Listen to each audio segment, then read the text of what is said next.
June 1945, Okinawa. Inside a medical tent where the air tasted like fear and the future waited with teeth bared. Get on your knees, look up at me. 5 words, spoken in Japanese by a man who learned the language from missionary parents in Nagasaki. Corporal James Martinez, 31 years old translator for the U.S. Army Medical Corps. His voice carried that strange accent. Too formal, too clean. The Japanese of churches and respect not battlefields and blood. Yuki Nakamura heard those 5 words and felt her stomach drop through the canvas floor. She knew what came next. Every woman kneeling in that tent knew. They had been told. Told by commanders who looked through them instead of at them. Told by nurses who whispered warnings in field hospital corners. Told by pamphlets dropped in every barracks from Manchuria to Manila. The message was always the same. Always clear. Always absolute. Americans are beasts. When they capture you, death becomes mercy. 47 Japanese women on their knees. 47 pairs of hands folded in laps like origami cranes that forgot how to fly. 47 hearts beating the same rhythm. The rhythm of prey animals hearing predator footsteps. The rhythm of soldiers who survive battle only to face something worse than combat. 3 days since capture. 72 hours of waiting for the inevitable. 72 hours that felt like 72 years. Time stretched differently in captivity. Minutes became hours. Hours became eternities. Waiting was its own form of torture. Private Daniel Foster stepped closer. 24 years old. From Cleveland, Ohio, a city Yuki would never see. A place that existed only in propaganda posters showing American cities burning. Except Cleveland was not burning. None of them were burning. That should have been the first clue that everything they were told was lies. Foster's boots were heavy on wet ground. Each step sounded like drums. Like the taiko drums they played at festivals before the war. Before festivals stopped. Before music became unpatriotic. Before joy became a memory that hurt to remember. Yuki was one of 1,000, only 1,000 Japanese women taken prisoner in the entire Pacific War. Out of millions who served the empire. Out of hundreds of thousands who saw combat. Out of countless women who chose the other option. The option sewn into uniform hems. The option that guaranteed control over your own ending. 1,000 who chose to live. Or who hesitated long enough that choice was taken from them. The line between courage and cowardice was thinner than razor wire and twice as sharp. Foster held something in his right hand. Small object, metal, cylindrical. Yuki's brain tried to process it and failed. Not a knife, not a gun, not any weapon she recognized. The propaganda manuals had shown weapons, shown torture devices, shown instruments of pain. But not this, nothing about this. Beside her, Ayako Ishikawa started crying. 19 years old, youngest signals operator in their unit. Girl who should have been home helping her mother with laundry. Girl who should have been learning to arrange flowers and pour tea and all the graceful arts of womanhood. Girl who instead learned Morse code and radio frequencies and how to relay coordinates for artillery strikes. Tears cut through grime on Ayako's cheeks, clean lines through dirt, rivers through desert. But no sound. Training had removed sound. Training said women who made noise died first. Women who stayed silent might live long enough to choose how they died. Silence was survival. Sound was suicide. Foster clicked the object. Light blazed across Yuki's face. A flashlight. Just a flashlight. Not a weapon at all. Just a tool. Just light in darkness. Just the most mundane object possible dressed up in fear's costume. The beam moved across her face. Professional, clinical, detached. Left eye, right eye. Pupil response. Checking for damage, checking for disease. Checking for tropical infections that killed as efficiently as bullets but took longer and hurt more. He was examining her.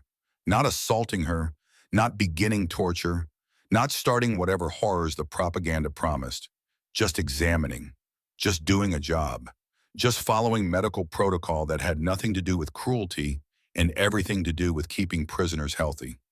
Foster did not touch her, did not speak except to mutter numbers to Martinez, disease classifications, infection stages, Medical terminology in English that sounded like incantations in a language of science Yuki did not speak. He wrote something on a clipboard, moved to the next woman. That was all. That was everything. The entire interaction lasted 45 seconds. 45 seconds that rewrote 4 years of propaganda.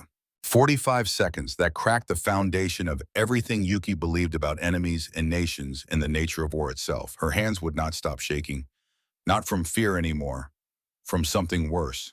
Confusion. The space between expectation and reality. That space was wider than the Pacific Ocean they crossed to reach this island, deeper than any trench war ever dug into earth or soul. The propaganda had not prepared her for this. The warnings mentioned assault and torture and experiments in death. Long lists of horrors waiting behind American lines. Detailed descriptions of what happened to captured women. Testimonies from soldiers who claimed to have witnessed atrocities. Photographs that may or may not have been real. But nothing about flashlights. Nothing about clipboards. Nothing about medical examinations conducted with the bored efficiency of doctors who had examined 1,000 patients before and would examine 1,000 more. Nothing about mercy. Lieutenant Keiko Yamada watched from the corner. 34 years old, senior nurse, Imperial Japanese Army for 11 years. Veteran of China and the Philippines and a dozen other places whose names she tried to forget. Woman who had seen things, done things, believed everything because belief was easier than doubt. Because doubt got you reassigned to the worst field hospitals where supplies ran out and men screamed and nobody came to help. Her face was unreadable, carved from stone, polished smooth by years of maintaining composure under circumstances that would break most people. But something moved behind her eyes, something small, something that might have been the first crack in a dam that had held back doubt for 11 years. Now she watched an American medic check their eyes for tropical diseases. Standard procedure for prisoner intake. Medical care required by the Geneva Conventions. Treatment mandated by laws that acknowledged even enemies deserve basic human dignity. She did not know those terms yet, did not know about Geneva or conventions or international law. She only knew what she saw. Americans treating Japanese prisoners like patients instead of animals, like humans deserving care instead of enemies deserving punishment. The numbers would tell the story later. 47 women processed that afternoon. 0 assaulted, 0 experimented on, 0 subjected to any treatment not directly related to medical necessity. 0 experienced anything the propaganda promised them. 0. The most important number in any equation proving lies. The smell in the tent was antiseptic mixed with jungle rot. Chemical clean fighting organic decay. 2 scents that should not exist in the same space. 2 realities colliding. The medical world of sterilization and care. The military world of mud and death. Existing together in canvas walls that flapped like flags that forgot which nation they represented. Yuki's knees ached against hard ground. Canvas spread beneath them did nothing to cushion impact. Pain grounded her, made the surreal real. If her knees hurt, this was happening. If her jaw throbbed from the infected tooth she had ignored for 6 weeks, this moment existed. If she could feel humid air pressing against her skin like wet cloth, then this was not dream or delusion or death hallucination. This was real. This impossible mercy was actually happening. Foster finished with Ayako. The girl stopped crying, confused by gentleness, undone by kindness more thoroughly than cruelty ever could have managed. Foster turned back to Yuki, opened his mouth, said 3 words. Open your mouth. Every sound in the tent died. Women stopped breathing. Martinez stopped translating mid-sentence. Even the wind seemed to pause. Canvas walls hung limp as corpses. Time itself held its breath, waiting, watching, witnessing the moment fear had promised for years. This was it. This was the command the warnings described. If they tell you to open your mouth, it is over. If they tell you to open your mouth, what comes next is unspeakable. If they tell you to open your mouth, choose death instead. Yuki's jaw locked, teeth clenched so hard her molars screamed. Every woman in line felt the same reflex. Close, protect, refuse. Die before compliance. Die with dignity. Die on your terms instead of theirs. Foster waited, patient as sunrise, patient as stone wearing down under centuries of rain, patient as someone who had all day and no anger driving him, someone who understood fear and chose not to weaponize it, someone who believed medical care was right even when the patient was enemy. Flashlight in one hand, wooden tongue depressor in the other. Not moving closer, not forcing, not demonstrating power through dominance, just standing there, just waiting, just giving her time to understand he meant no harm. Martinez spoke, soft voice, missionary accent. He needs to check your teeth for disease. Nothing else. Disease. The word caught in Yuki's mind like fish in net. 73% of Japanese prisoners showed severe vitamin deficiency by war's end. She had read that in a medical journal in 1944, before journals stopped publishing, before truth became dangerous, before information became weapon. She had lost 23 pounds in 3 months. Could count her ribs through her uniform. Her gums bled when she chewed anything harder than rice gruel. Her back left molar throbbed constantly. 6 weeks of ignored infection. 6 weeks of pushing through pain because stopping meant weakness. Weakness meant death. Forward motion was survival. She opened her mouth.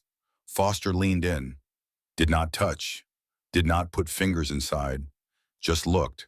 Moved flashlight beam across her teeth, across her gums, across her tongue. Clinical examination. Professional assessment. The same way he might examine American soldiers. The same care. The same attention. The same basic human respect.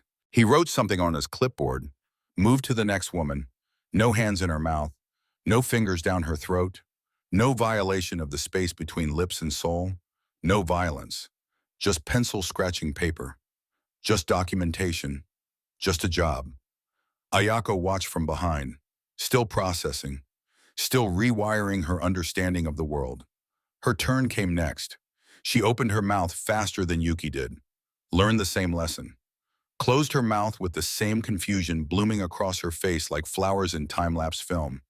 Keiko still had not moved from the corner. 11 years of certainty crumbling in real time.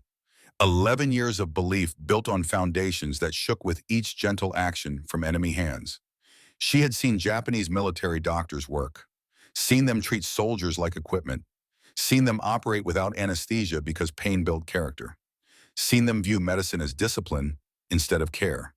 Americans did not ask. Americans did not wait. Americans did not demonstrate patience with people they viewed as less than human. Except here they were, asking, waiting, demonstrating. A question formed in Yuki's mind. Dangerous question, forbidden question. The kind that once asked could never be unasked. Why are we still alive? 3 days of capture. 3 days of waiting for horror that never came. 3 days of medical care and clean water and food that tasted better than anything she had eaten in months. 3 days of being treated like humans deserved to be treated. The question echoed in her skull like artillery. Why? Why? Why? Foster finished examining the line. 47 women. 47 mouths opened. 47 throats checked for infection. He spoke to Martinez. The translator's face changed. Something shifted behind his eyes. Professional mask slipping. Just for a moment.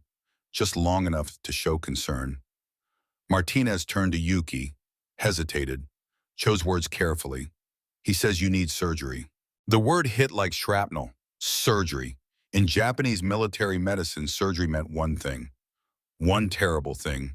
Unit 731, vivisection, live dissection, organs removed while patients remained conscious. Viewed not as humans, but as logs, as materials, as things to study and discard. Stories every soldier heard. Nightmares that kept troops fighting past exhaustion. Better to die in combat than end on a table under bright lights with doctors who viewed you as experiment instead of person. Yuki's vision tunneled. Breath stopped. Hands went numb. The tent tilted. Canvas walls leaned in. Foster's face swam in peripheral vision. This was it. This was the moment. This was what the propaganda promised. 3 days of false kindness before the real horror began. Then Foster did something strange. Pointed at her jaw, at her tooth, The back left molar that throbbed with infection. The one she ignored because acknowledging pain was inviting death. Foster tapped his own jaw, pointed at hers. Mimed extraction, pulling something out. Not vivisection, not organs, not experiments. A tooth. He wanted to pull her infected tooth. Surgery means death. Commander Sato's voice in her memory. 50 years old, veteran of China and the Philippines, woman who survived by believing absolutely in protocol. Surgery means death. Never let them cut you. Choose your own ending first. But Foster was pointing at a tooth, just a tooth, dental care, basic medicine, treatment for infection that would kill her if left untreated. Nothing to do with experiments. Nothing to do with Unit 731 horror stories. Nothing to do with propaganda promises, just dentistry. Yuki's brain stuttered, tried to reconcile propaganda with reality, tried to make training fit circumstance. Failed. The propaganda had been detailed, graphic, specific. Americans cut prisoners open while they screamed. 89% of Japanese soldiers believed it. Everyone believed it. Belief was collective, belief was survival. But Foster was just pointing at a tooth. Martinez translated, "The infection is severe. Left untreated, it will spread to your blood, kill you within weeks." He recommends extraction. Recommends, not orders, not demands, not commands. Recommends. The word implied choice, implied agency, implied her opinion mattered, implied she had control over what happened to her body despite being prisoner, despite being enemy, despite everything. What if I refuse? The question left her mouth before thought could stop it. Martinez blinked. Surprise. Translated to Foster. Foster's eyebrows rose. Genuine surprise on his face. He responded, "Then you refuse. It is your choice." Choice, the word existed in Japanese, but not in this context. Not in war, not in captivity, not in the space between enemy nations where humans became categories instead of individuals. Prisoners did not have choices. Captured women did not have choices. Enemies did not have choices. But Foster was waiting for her decision. Keiko moved. First movement since they entered the tent. Step closer. Voice low and sharp as broken glass. "This is a trick. They are testing us. Seeing who is weak. The weak ones die first." But Foster was not watching for weakness. Was writing on his clipboard again. Documenting her refusal before she made it. Preparing paperwork for a decision she had not announced. Assuming she had right to refuse. Assuming her refusal would be honored. The tent flap opened.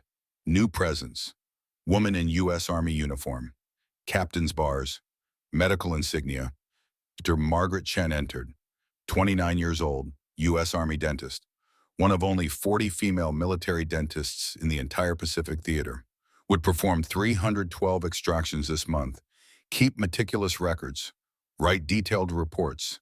Save lives one tooth at a time while carrying grief that threatened to drown her every time she thought about it. Her brother Robert died at Pearl Harbor.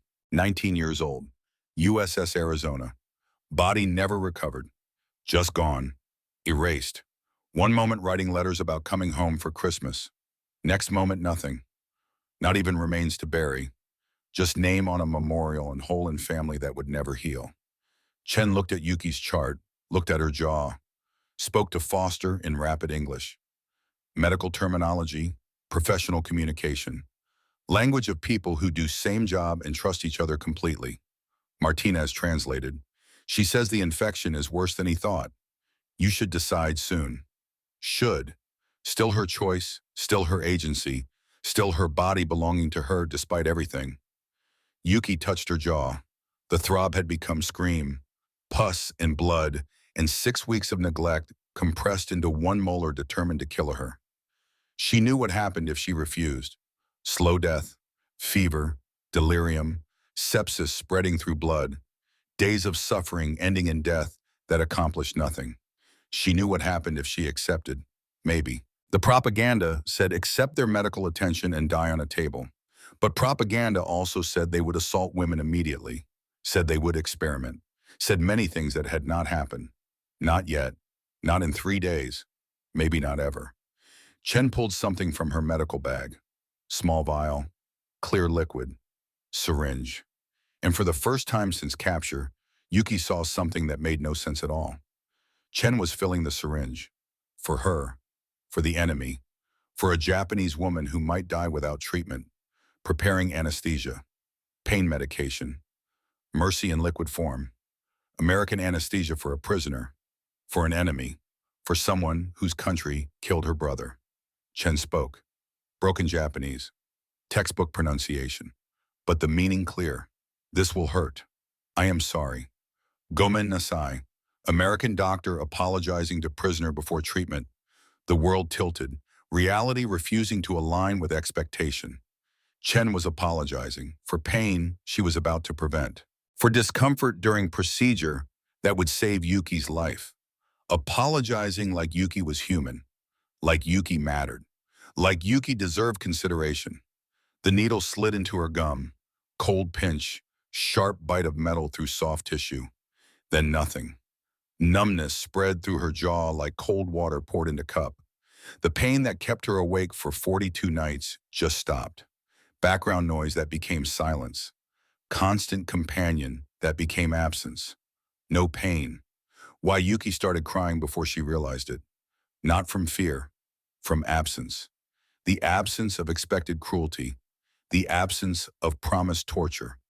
The absence was more terrifying than presence ever could be, because absence meant everything she believed was wrong. Everything she was taught was lies. Everything she knew had to be unlearned.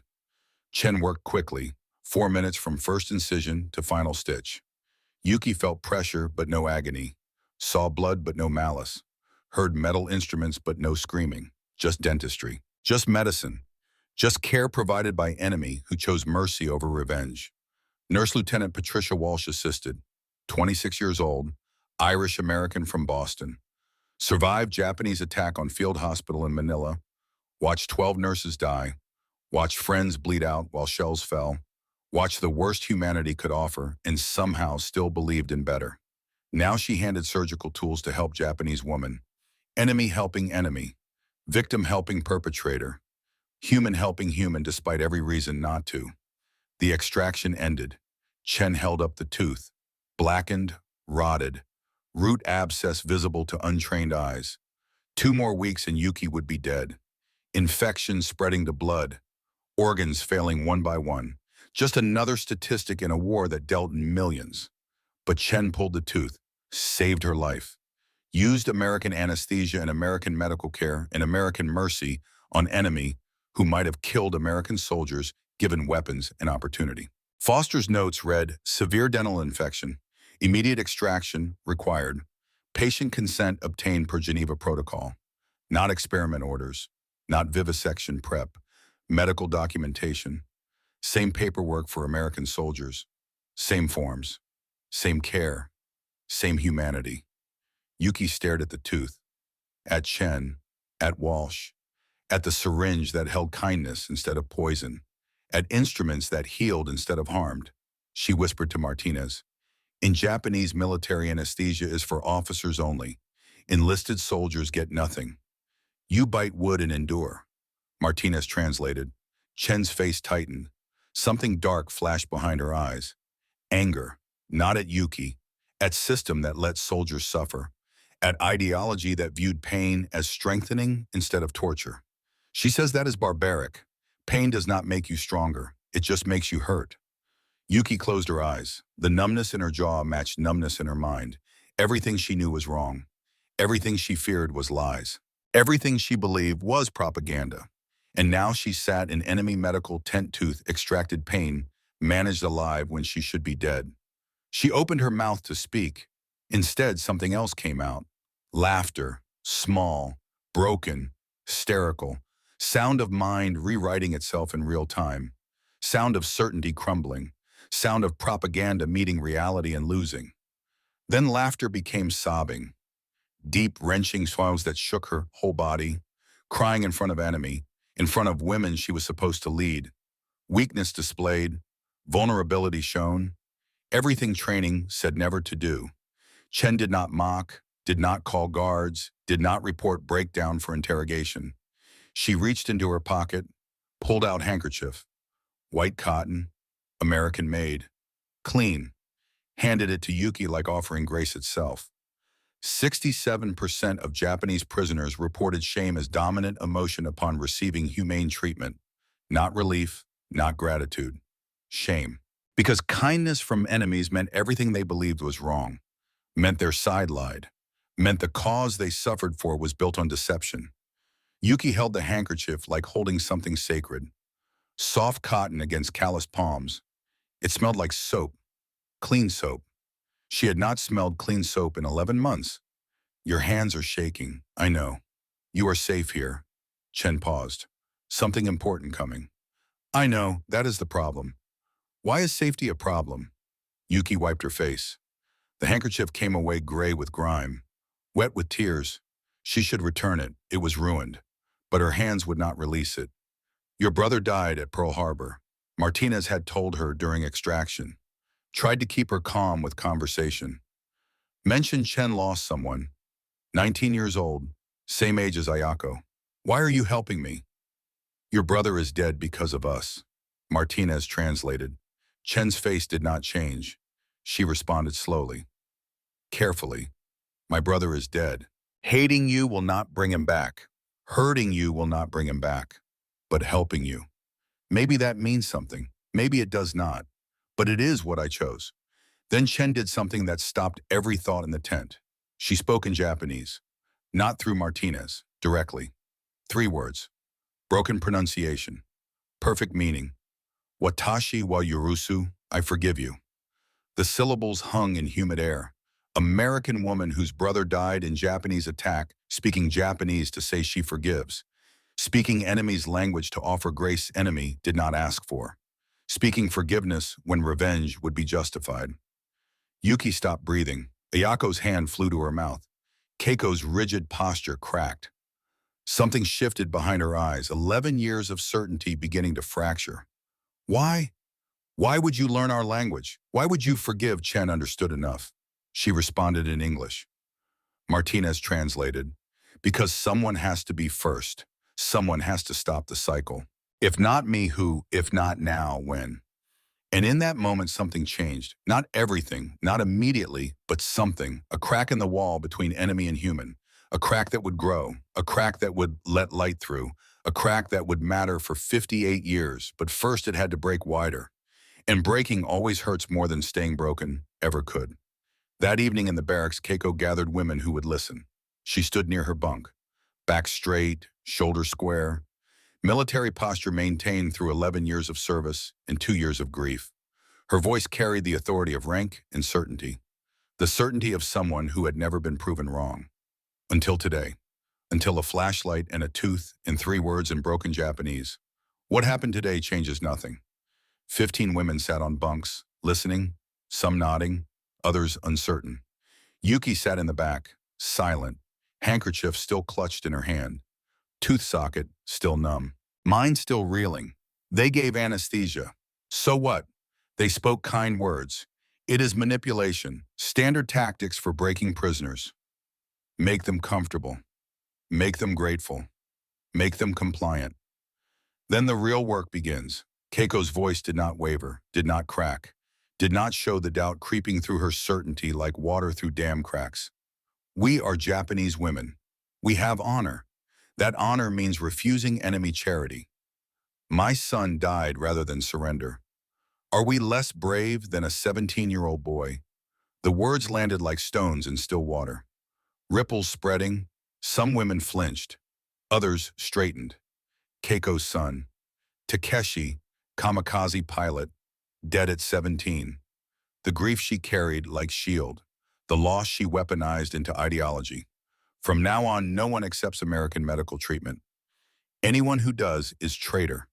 Silence in the barracks, heavy, thick, the kind that presses against eardrums and makes breathing difficult. Yuki felt it settle on her shoulders like snow. Cold, suffocating. Some women nodded.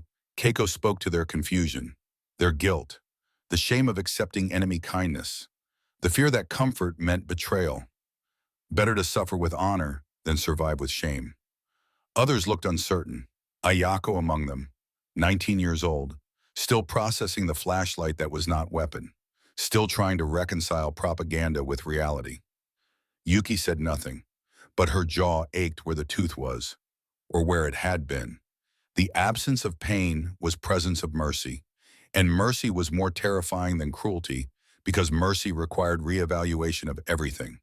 The medical strike began that night. 15 women pledging to refuse all treatment. Better die with honor than live with shame.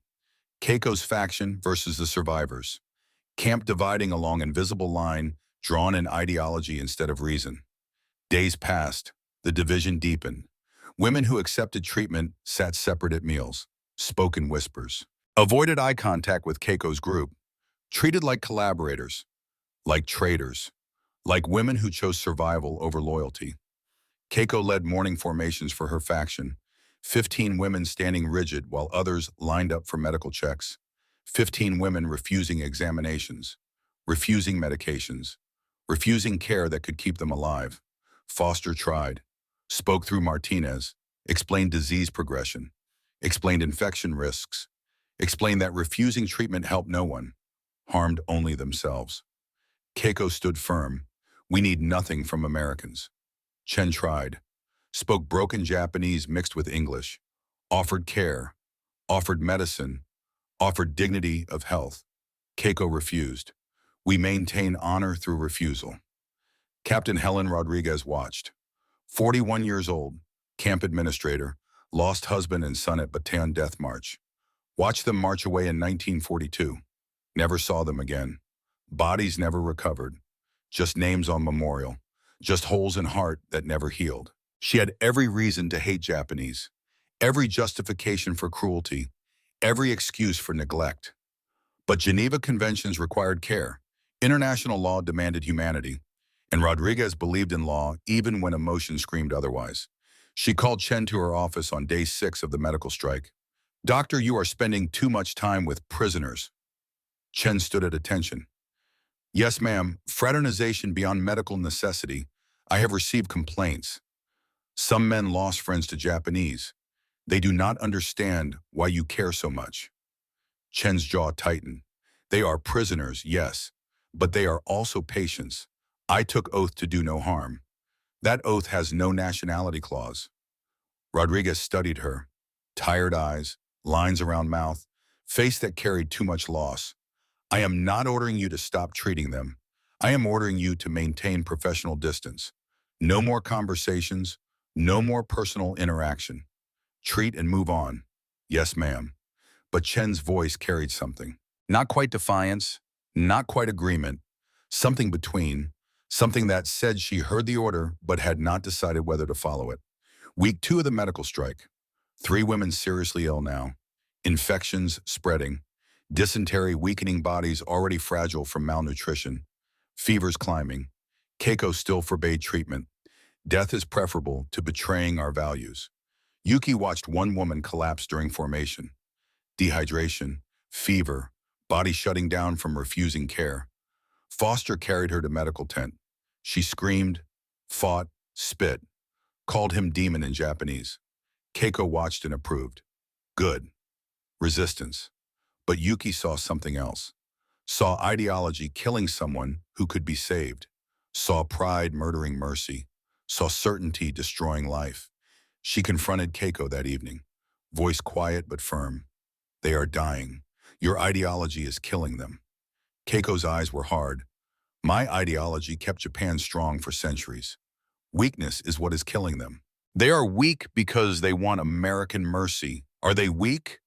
Or are you afraid? Keiko's hand moved fast, slap across Yuki's face. Sharp crack in barracks silence. Other women gasped, stepped back. Violence between prisoners was forbidden, but Keiko's authority still held weight.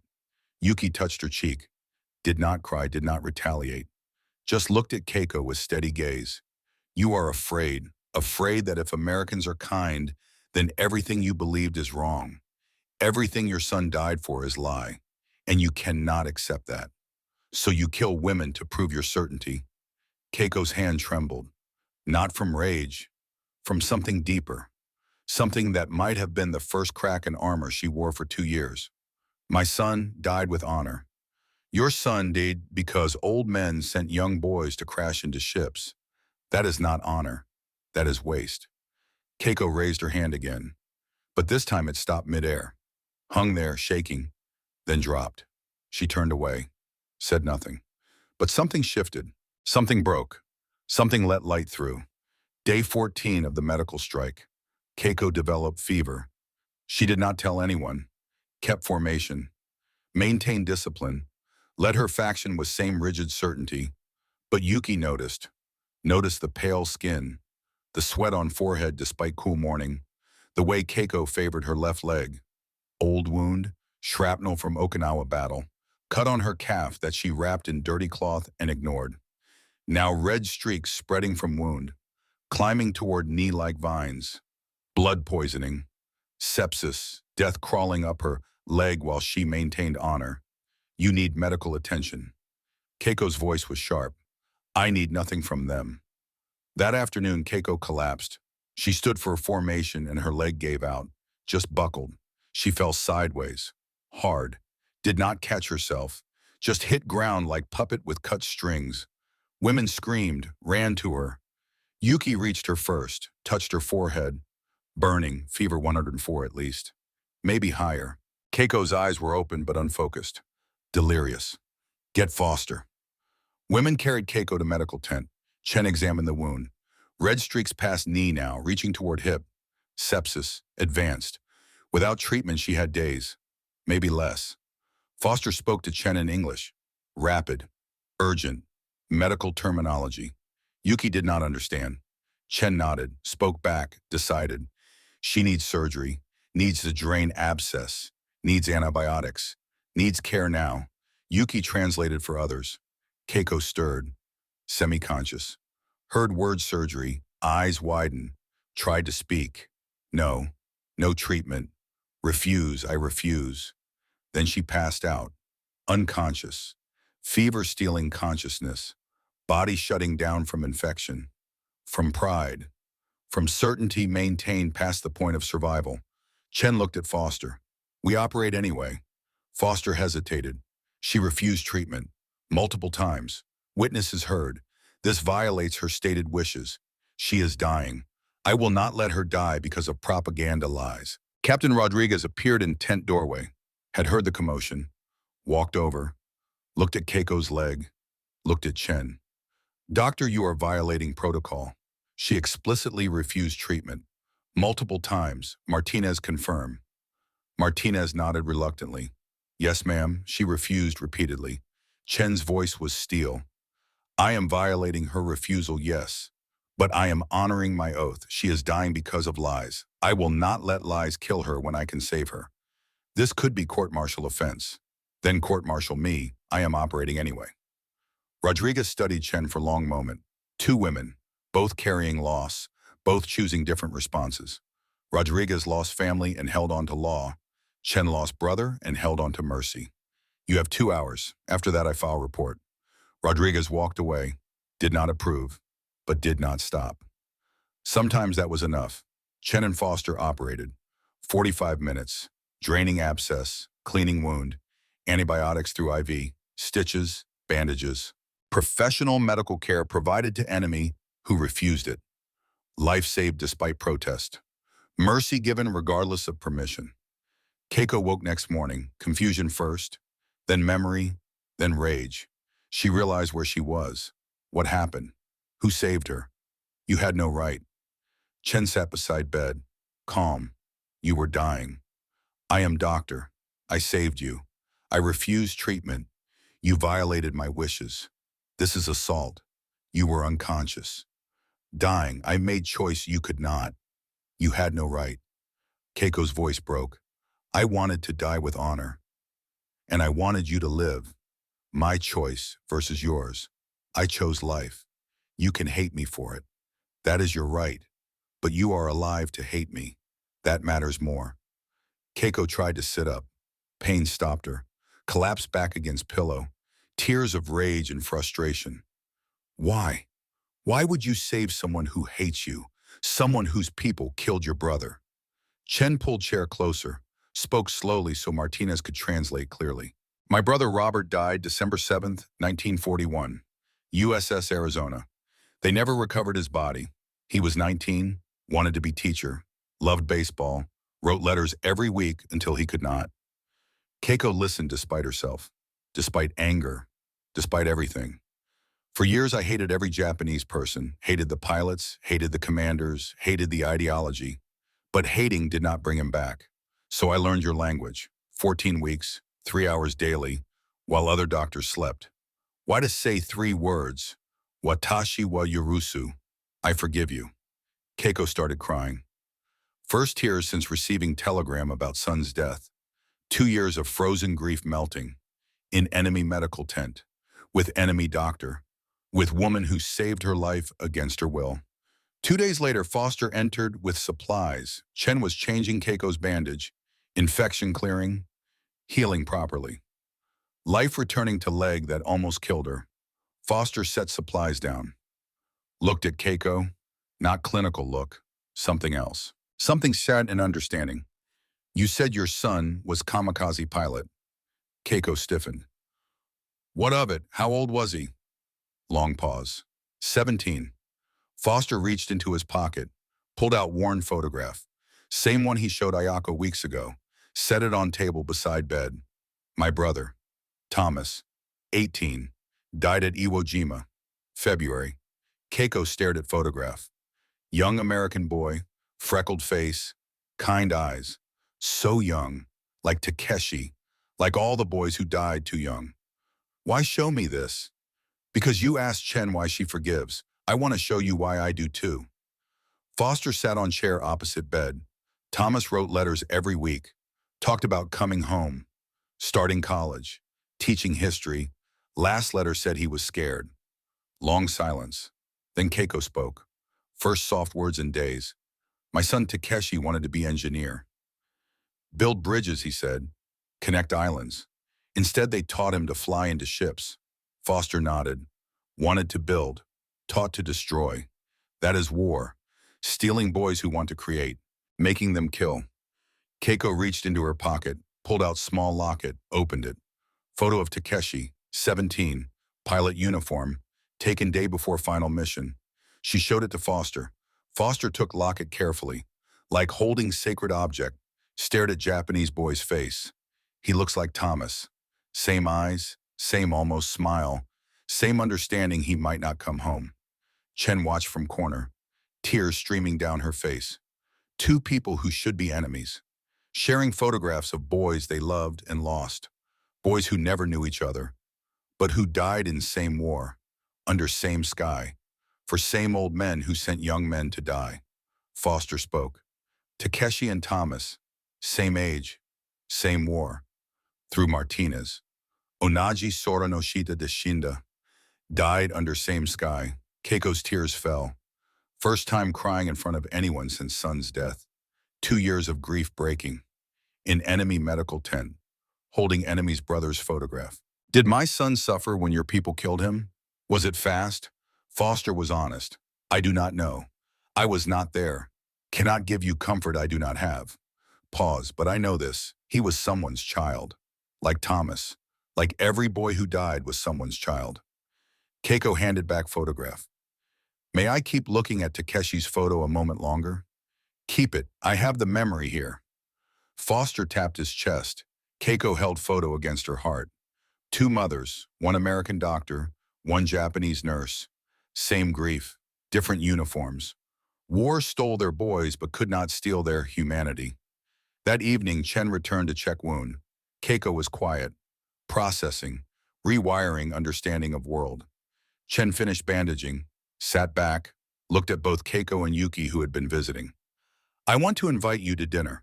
Tomorrow evening, my tent, just us in private foster. Silence. Yuki spoke first. That is forbidden. Fraternization. Chen nodded. Yes, it is. Captain Rodriguez will reprimand me. Maybe worse. Then why risk it? Chen's response was simple.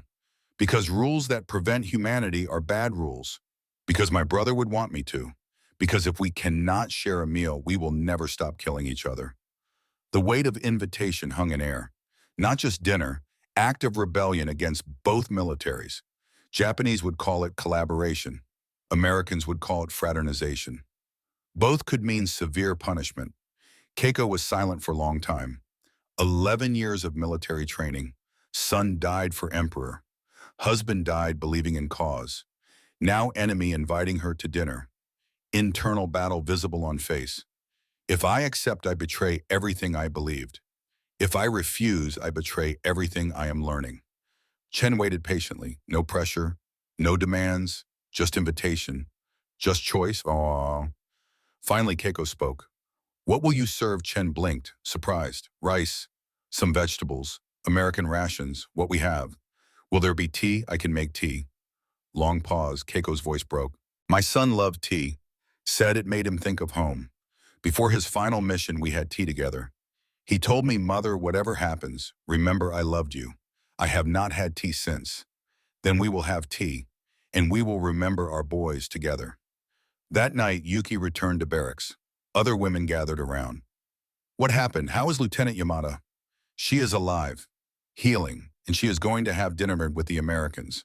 Reaction was explosive, some women furious. Traitor, collaborator, others confused. Why would she do that? Ayako asked quietly. May I go too? Yuki explained. Dr. Chen saved Keiko's life. Operated when Keiko refused consent. Could be court-martialed for it. Now inviting us to dinner. It is not about food. It is about choosing humanity. Women divided. Some wanted to report it.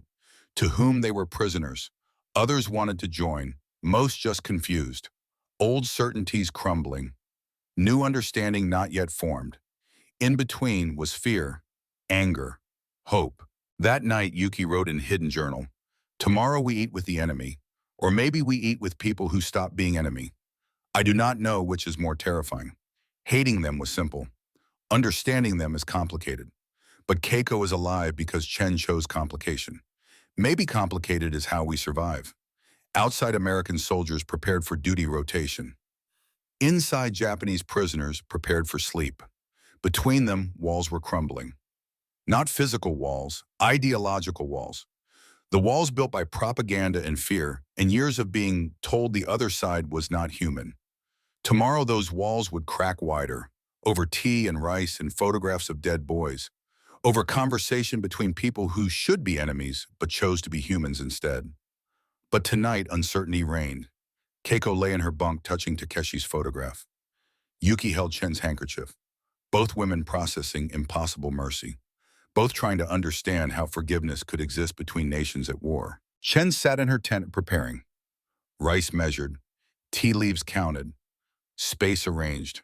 Career online for one dinner, one meal, one chance to prove humanity survived war.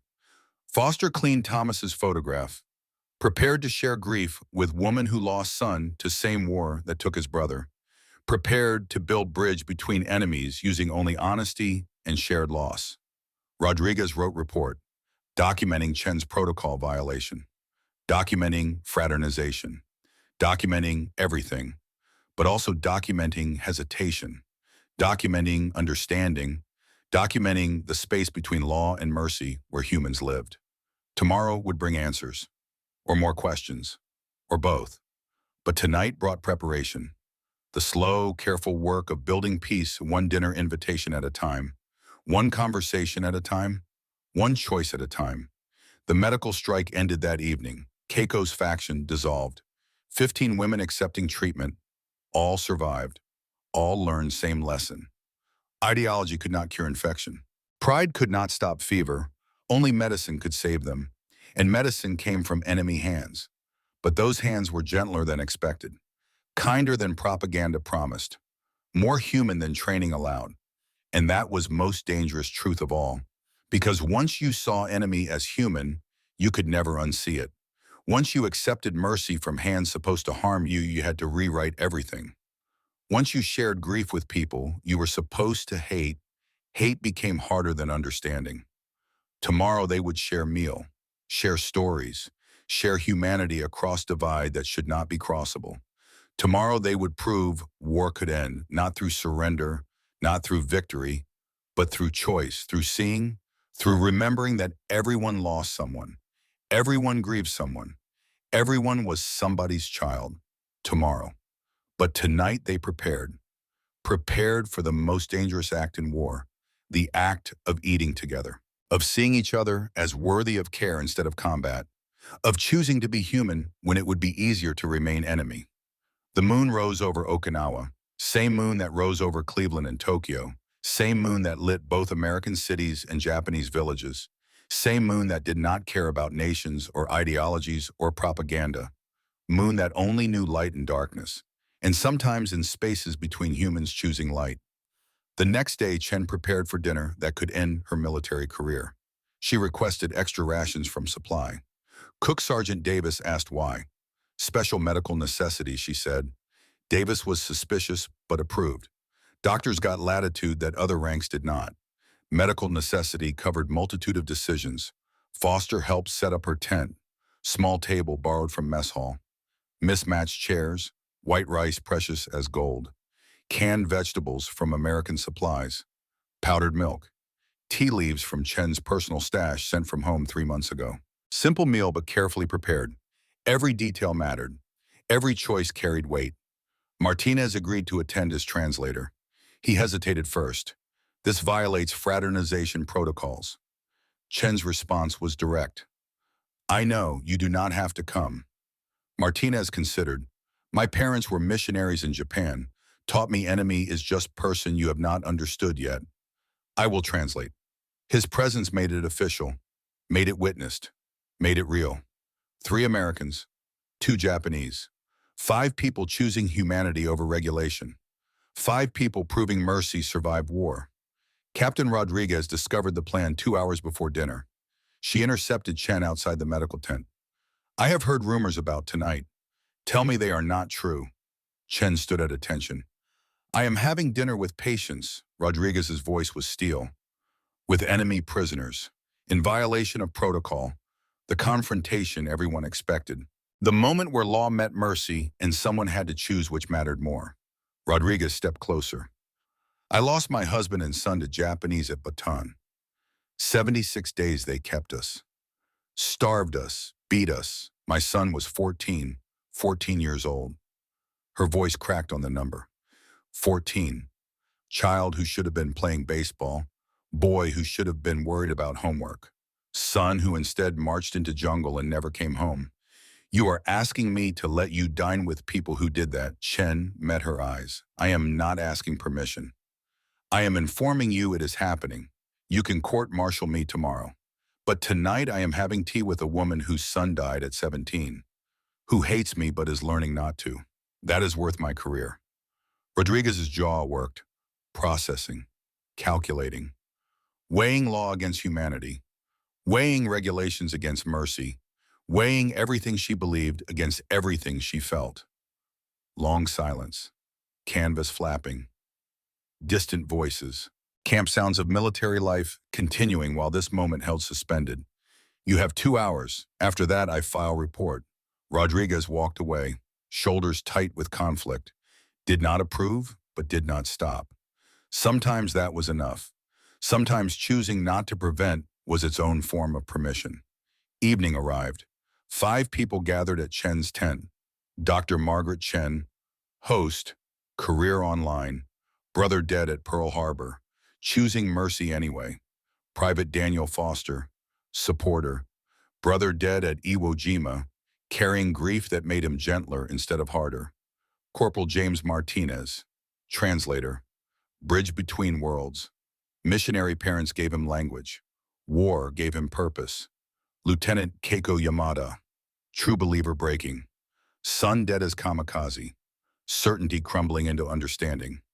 Yuki Nakamura, witness, recorder, future teacher, woman who would carry this story for 58 years. Captain Rodriguez had stopped Ayako from attending. You are too young. This is not for you, Ayako protested but obeyed. 19 was young, but old enough to have seen everything, old enough to understand everything. Maybe Rodriguez was protecting her, or maybe protecting herself from seeing too much mercy too fast. 5 people sat, awkward, uncertain. Chen served rice. American long grain, not Japanese short. Vegetables from cans but warmed with care. Tea precious and carefully prepared. For long minutes, only sound was eating. Metal spoons on metal plates. Sipping of tea. Breathing of 5 people trying to navigate unprecedented territory. No training for this. No protocol. No manual explaining how enemies eat together. Keiko spoke first. This rice is different. Chen nodded. American rice. Sorry, do not have Japanese. Keiko's voice was quiet. It is good, just different. Small words, enormous meaning, acknowledging difference without judgment. Building first bridge. Tiny span across vast divide. But every bridge starts with single connection. Foster asked through Martinez. What was your son's favorite food? Keiko answered without hesitation. Onigiri, rice balls. I made them for him night before his final mission. He ate 6, said he wanted to remember home. Chen responded. My brother loved apple pie, wrote about it in letters, said he would eat whole pie when he got home. Never got to. 2 mothers remembering through food, universal language of grief. Every culture feeds the living and remembers the dead through meals. Every mother knows what child loved to eat. That knowledge survives death, outlasts war, persists when everything else is lost. Foster pulled the envelope from pocket, worn, creased, carried for months. I brought Thomas's last letter. May I read it? Keiko nodded, face already preparing for pain, already knowing what was coming, already understanding that her grief was not unique, that loss transcended nationality, that every mother who sent son to war knew this fear. Foster read, Martinez translated. Dear Danny, it is February 10th. We ship out tomorrow for Iwo Jima. Everyone is scared but pretending not to be. I am scared, I can admit it to you. Tell Mom I love her. Tell her I am sorry I cannot come home. Tell her I tried to be brave, but mostly I was just cold and tired and wanting it to be over. His voice broke on the last line. Tell her I do not want to die. Silence intent, heavy, profound, the weight of boys' fear preserved in ink, the terror that propaganda said soldiers never felt, the humanity that ideology tried to erase. Keiko spoke, voice shaking. Takeshi wrote similar letter. I received it after his death. She recited from memory. Every word burned into her brain. Every syllable memorized through reading it 1,000 times trying to understand. Mother, they say we die for glory, but I do not feel glorious. I feel 17 and afraid. I am sorry I cannot build the bridges I promised. I am sorry I will not see you again. Please do not hate the Americans for killing me. They are just scared boys too. The revelation landed like bomb, both letters saying same thing. Fear, love, regret, no glory, no honor. Just boys who wanted to live. Boys who knew they would die. Boys who tried to comfort mothers while facing death themselves. Yuki spoke into silence. The propaganda said our soldiers died, shouting, long live the emperor. But they died whispering mother, just like American boys whispered mom. Through Martinez. Onaji Ningen. Same humans, the words hung in air. Same humans, same fears, same love, same grief. Separated by language and nation and ideology, united by fundamental truth. Everyone was somebody's child. Everyone was loved by somebody. Everyone mattered to someone. Chen asked a question that changed everything. If Takeshi and Thomas had met before war, would they have been friends? Keiko considered. Yes. Both wanted to build, not destroy. Foster nodded. Thomas would have liked him. The hypothetical became real in that moment. 2 boys who never met, who died enemies, who would have been friends if born in different time, if politics had not made them kill each other, if old men had not sent young men to die. Keiko's transformation completed in that tent. I have spent 2 years hating Americans, hating for my son. But would Takeshi want me to hate? Would he want me to die refusing medical treatment? Or would he want me to live to remember him by living, not by dying? Chen's response was soft. Robert would want me to live too, would want me to help, not harm. That is why I became dentist. That is why I learned Japanese. That is why I saved your life even when you refused. Because living honors them more than dying, Foster added. Thomas told me, if I die, do not spend your life hating, spend it helping, build something good from something bad.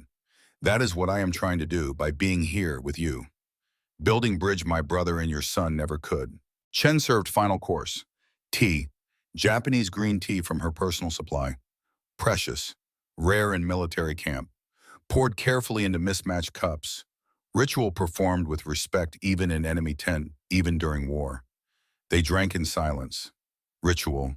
Respect. Keiko closed eyes. Savored. First tea in 2 years. Tasted like home. Like sun. Like everything lost. Like everything that could never be recovered, but could be remembered with honor. Thank you. For this. For everything. For saving my life when I did not want it saved.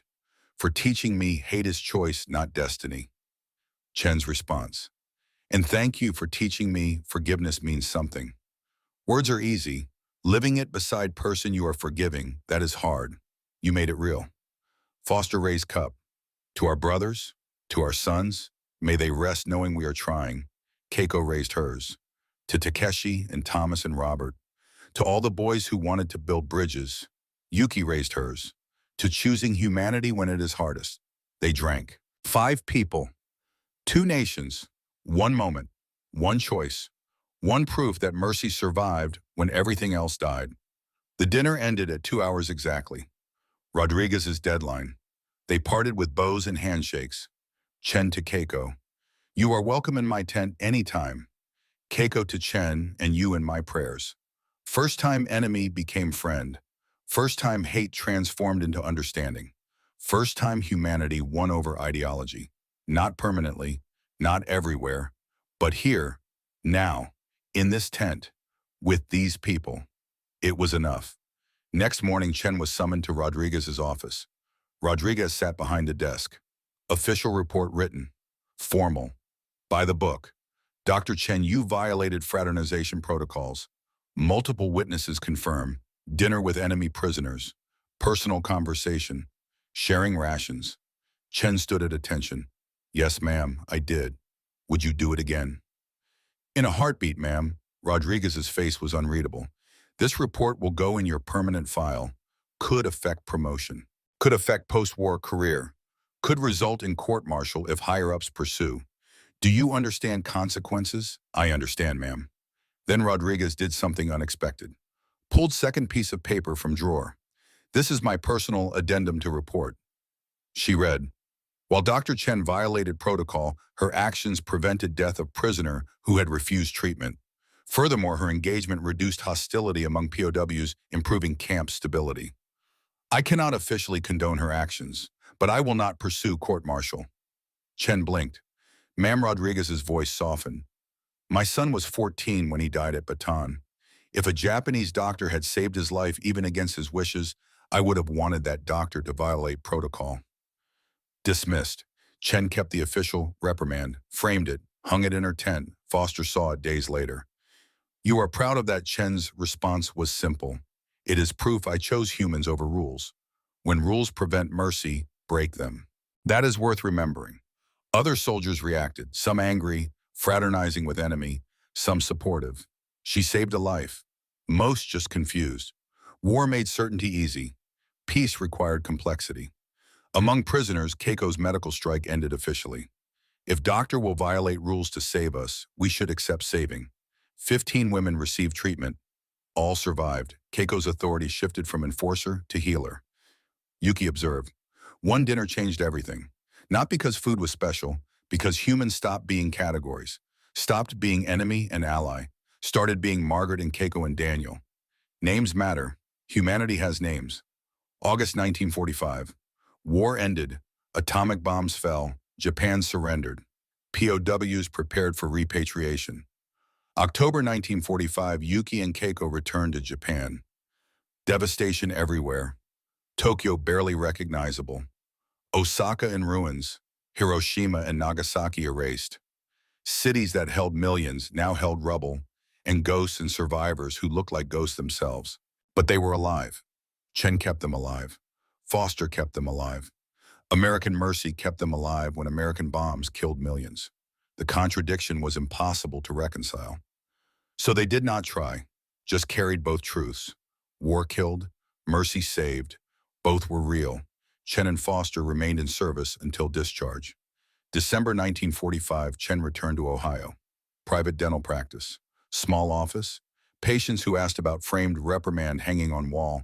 She told them about Yuki, about Keiko, about dinner in enemy tent. Some understood, some did not. She kept telling story anyway. December 1945, first letter arrived. Yuki writing from Tokyo ruins. Dear Dr. Chen, I do not know if this will reach you. Describes return to Japan. Devastation, hunger, rebuilding. But I am alive. You kept me alive. Every day I remember. Enemies showed mercy, trying to teach others this truth. March 1946, Chen responded. Dear Yuki, your letter reached me. Describes mustering out, return to civilian life. Framed reprimand. Patients asking about it. I tell them about you, about Keiko, about that dinner. Some understand, some do not. But I keep telling story anyway. Pattern established. 2 to 3 letters per year. Life updates, marriages, vows, children. But always returning to that camp, that dinner, that choice, memory becoming foundation, past informing future. 1952. Yuki became teacher. English language. Junior high school, Tokyo. Used Chen's story as teaching tool. This is Dr. Chen. She was my enemy. She learned Japanese to forgive me. She risked her career to save my friend. This is what mercy looks like. Some parents objected. Teaching sympathy for enemy principles supported. Teaching that enemies can become friends. Yuki persisted. One student at a time. Planting seeds. 1958. Keiko's first letter arrived. Dear Dr. Chen, you do not know me. I am Lieutenant Keiko Yamada. You operated on me when I refused treatment. Saved my life despite my wishes. I hated you for it. Then I understood. My son, Takeshi, would have wanted me alive. Not dead for ideology. Thank you for seeing that when I could not. 1965, Foster wrote group letter. To Yuki Chen Keiko. I visited Thomas's grave at Punchbowl Cemetery. Brought photos of you all. Told him I made friends with people whose country killed him. Told him it does not dishonor his sacrifice. It completes it. He died fighting. We lived reconciling. Both matter. November 1985, 40th anniversary of war's end. Chen planned trip to Japan, now 69. Gray-haired, still sharp, still carrying grief, still choosing mercy. Letters to Yuki and Keiko. Can we meet Tokyo? 3 women met at hotel. Chen. Yuki 63, retired teacher. Keiko 73, widowed, again grandchildren. They embraced like old friends. Because they were. They visited Takeshi's grave. Small shrine. Flowers always fresh. Keiko introduced Chen. This is Dr. Chen. She saved my life so I could honor your memory. Chen left flowers. American flowers on Japanese war hero's grave. Gardner watched, confused then understanding. At dinner, echo of 1945. Tea, rice, remembering. Chen asked, do you still have the handkerchief? Yuki smiled. In my desk, teach students about it. Keiko asked, do you still have the reprimand? Chen nodded, framed in my office, patients see it. All 3 agreed. Good, memory matters. They spoke of children and grandchildren. Next generation growing up without war. American and Japanese kids playing together. Seemed impossible. But so did dinner in 1945. December 1991. Chen died.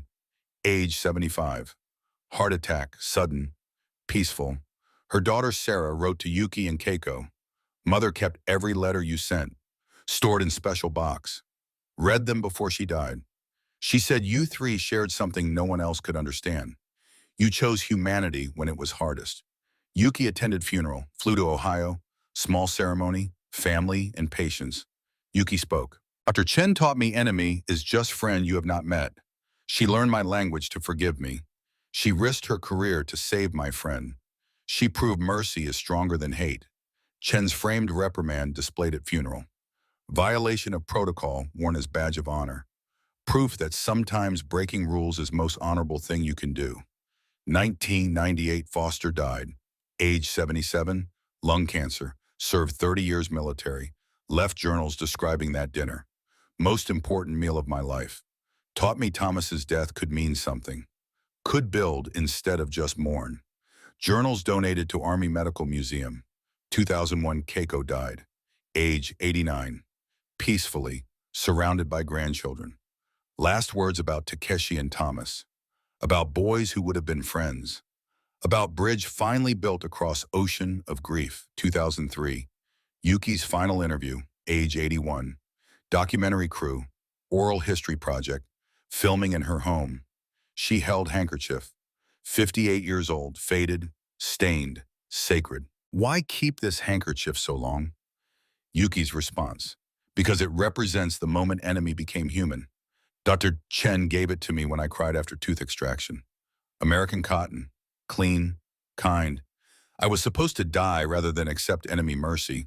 This cloth proves I chose life, and life chose me back. She showed Chen's photograph, beside a handkerchief on desk. Foster's letter framed nearby, Keiko's last message. We were never enemies, only humans. Young people ask, how did you forgive? I say we did not forgive war. We forgave each other. War was politicians and generals and ideology. But in that medical tent, we were just humans. Yuki who needed tooth pulled. Margaret who could pull it. Keiko who needed saving. Margaret who saved her. Simple as that. Hard as that. Granddaughter entered frame. Brought tea. Echo of 1945 dinner. Yuki introduced her. This is Akiko, my granddaughter. She is studying medicine. Wants to be dentist. Akiko spoke. Because of Dr. Chen's story. Grandmother tells it every year. How enemy became healer. Will you keep the handkerchief? Akiko's answer was immediate. Forever. And tell my children, and they will tell theirs. Memory outlasts war. That is what grandmother taught me. Final scene, Yuki's classroom, retired but gave guest lectures. Speaking to junior high students. Handkerchief in one hand. Chen's photo in other. This is Dr. Margaret Chen. In June 1945, I was her enemy. She was mine. She told the story. Get on your knees. Look up at me. 5 words that meant everything. Flashlight, not weapon. Anesthesia, not cruelty. I forgive you, not I hate you. Dinner, not distance. Students listened. Some fascinated. Some skeptical. One raised hand. But did not Americans kill lots of Japanese? Yuki nodded. Yes. And Japanese killed lots of Americans. Both sides did terrible things. But individuals can choose different paths. Dr. Chen chose mercy. I chose to accept it. Lieutenant Yamada chose to stop enforcing death. Private Foster chose to see humanity. One person at a time. One choice at a time. Another student. Did it matter? Did one dinner change the war? Yuki's answer. It did not change the war. War was already ending. But it changed us. And we changed others. Dr. Chen changed me. I changed my students. My students became teachers, doctors, peace activists. One works at UNESCO now promoting reconciliation.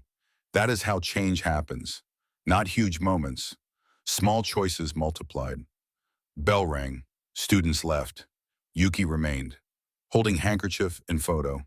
Akiko entered. Grandmother, time to go home. One more moment. Yuki looked at Chen's photo. Thank you, Margaret. For everything, for the tooth extraction that saved my life, for the Japanese words that saved my soul, for the dinner that saved my faith in humanity, for the 58 years of friendship after. They left classroom, handkerchief returned to special box, photo beside it, letter from Chen's daughter, Foster's last letter, Keiko's final message, all preserved, all cherished, all evidence that once in middle of war, enemies chose to become family. Empty classroom, late afternoon light. Chalkboard still had Yuki's words. Watashi wa yurusu. I forgive you. Onaji ningen. Same humans. Ien ni oboete. Remember forever. Camera lingered on words, then faded. Yuki's voiceover. Wars are won by armies destroying each other. But humanity is proven in moments, no general orders. When enemy doctor risks career to save enemy nurse. When enemy nurse accepts saving despite ideology. When people choose mercy when hate would be easier. That is when we are most human. That is when war loses. That is when love wins. One handkerchief at a time. One photograph at a time. One dinner at a time. One choice at a time. Forever. The story ended, but memory continued. Passed from Yuki to Akiko, from Akiko to her children, from generation to generation. Because some truths are too important to forget. Some kindnesses too powerful to ignore. Some moments too sacred to abandon. Get on your knees, look up at me. 5 words that should have meant death. Instead, they meant the beginning of friendship that lasted 58 years. That proved forgiveness was possible. That demonstrated mercy was stronger than hate. That showed humanity survived when everything else died. One handkerchief, 58 years, infinite impact. Because memory outlasts war. Because kindness deserves witness. Because humanity persists when we choose it. One person at a time, one moment at a time, one generation at a time, forever.